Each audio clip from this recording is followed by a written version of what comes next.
Nous avons donc vu comment ponter par l'arc, la poutre ou la chaînette. Maintenant, il nous faut ramener les charges au sol en utilisant la fonction supportée. Alors la forme la plus évidente de la fonction supportée, c'est la colonne, comme ces colonnes-ci en fonte par exemple. Alors le diamètre ou la section des colonnes est déterminé par, bien entendu, le matériau qu'on utilise, mais surtout par le risque de flambement. Alors qu'est-ce que le flambement? On le voit ici, c'est un peu comme la canne de Charlie Chaplin. Si une colonne est sollicitée dans son axe, elle risque de se dérober et on dit qu'elle risque de flamber. Alors, pour éviter le flambement de la colonne, on peut bien entendu en augmenter le diamètre. Mais ce n'est pas nécessairement la méthode la plus efficace, parce qu'elle nous fera consommer de la matière, par exemple. Quoique, on peut augmenter le diamètre en la faisant creuse. Mais on peut aussi travailler sur la liaison de la colonne au monde extérieur. Alors, la colonne de référence, c'est la colonne biarticulée. Elle peut tourner en pied, elle peut tourner en tête. Il est très facile de la faire flamber. Si j'augmente son diamètre,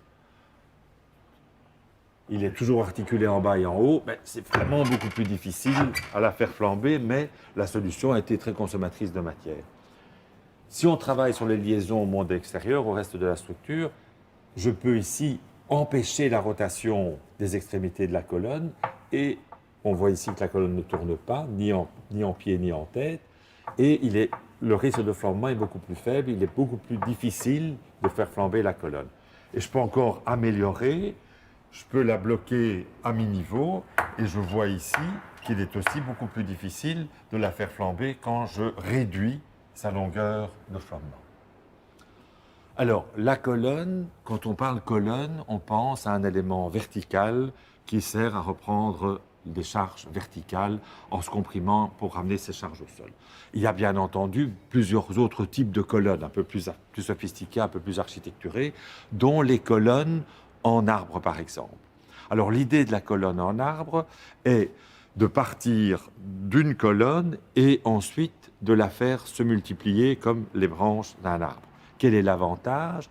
Du point de vue de l'utilisateur du bâtiment, on limite le nombre de colonnes et du point de vue de la toiture, on garde où on a un grand nombre de points d'appui de la toiture. On le voit notamment sur ce petit exemple.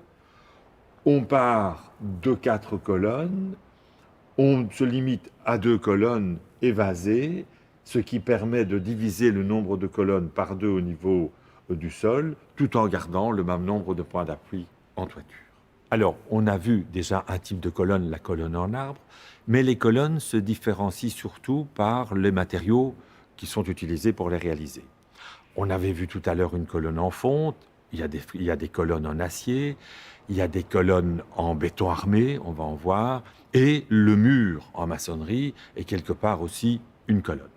Alors, le premier exemple concret que je vous présente est une maison de l'architecte de Koning, la maison d'Autremont qui date de 1931. C'est une maison moderniste, ce qu'on pourrait appeler grossièrement l'architecture de Le Corbusier.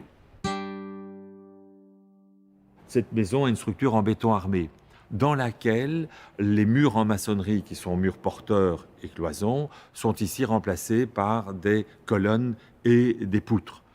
On voit par exemple la colonne ici dans la partie centrale, et l'utilisation, le remplacement de murs par des colonnes et des poutres permet ce qu'on appelle le plan libre, de dégager l'espace, de dégager l'architecture et le cloisonnement de la rigidité, on va dire, des murs porteurs.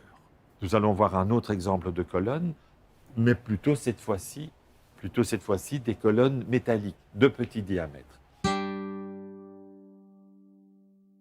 Ceci est l'auvent de la station de métro Sainte-Catherine, un des 2 auvents.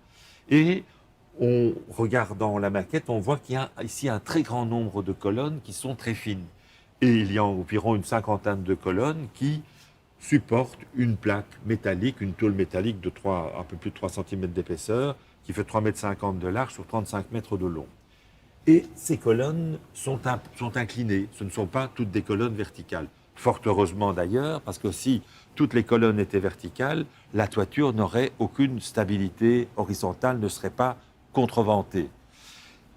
Qu'est-ce que l'ingénieur et l'architecte ont fait? Ils ont incliné les colonnes dans toutes les directions pour reprendre le vent dans toutes ces directions. Mais bien entendu, quand on regarde des colonnes, tout ça a l'air aléatoire, mais il faut que la totalité des inclinaisons soit nulle. Il faut en quelque sorte que l'effet des inclinaisons vers la gauche équilibre l'effet des inclinaisons vers la droite, de même vers l'avant et vers l'arrière pour que la structure soit stable.